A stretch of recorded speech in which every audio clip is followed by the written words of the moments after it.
Welcome to footballgameplan.com, where football makes sense. I'm Emery Hunt, the czar of the playbook. Bring you our NFL Week 11 preview between the Philadelphia Eagles and the Washington Redskins. Now let's look at some keys to victory for both teams, starting with the Eagles.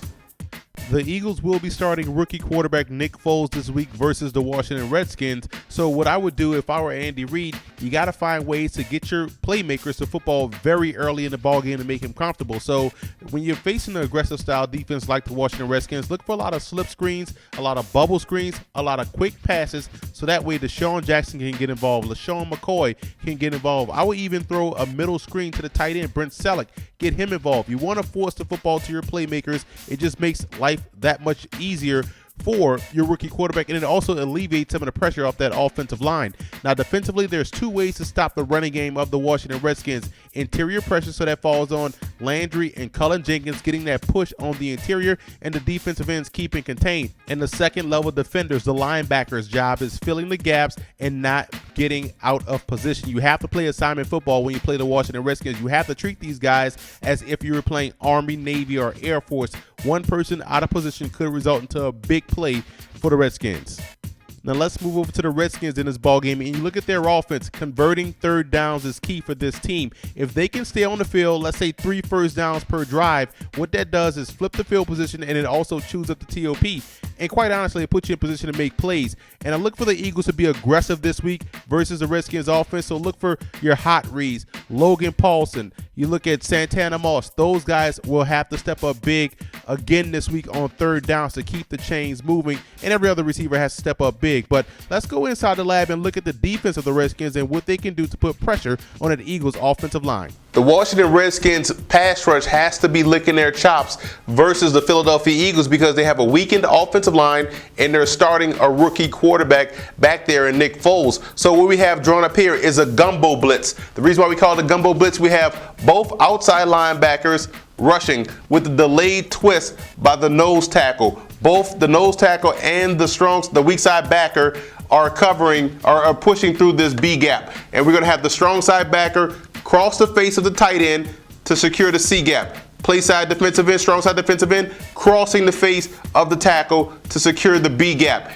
The middle linebacker has no gap responsibilities. He's free to fill for the run and also drops back in his pass coverage. And right here we have the nose tackle delayed twist, a delayed twin B gap pressure. We're going to send this backer through the B gap, then afterwards cross face, and come in the B gap as well.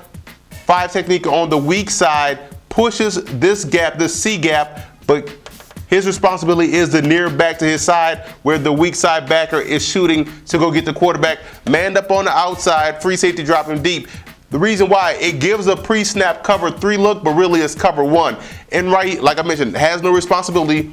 The strong safety, although he's dropped as if he's playing cover 3, if no one threatens his area, if he sees this tight end goes to block, then he's here ready for run support. If not, he's dropping back into his able coverage and effectively dropping back into the short to intermediate passing lanes for Nick Foles. So you can see where it can confuse an offensive player like Nick Foles, a rookie, and you also see where it can put a lot of pressure on an offensive line because you have this nose delayed twisting in the B gap, which could force confusion, which could result into a sack.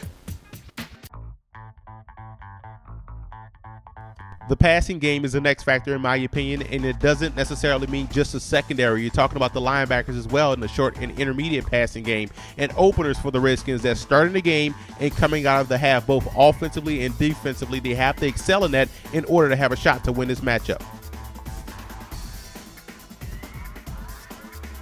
Now let's look at the personnel breakdown in this ball game, and if either team is going to have success, it's going to come through the air. They have to complete passes downfield because both secondaries right now are struggling. So which team can make the big plays downfield will determine who wins the ball game.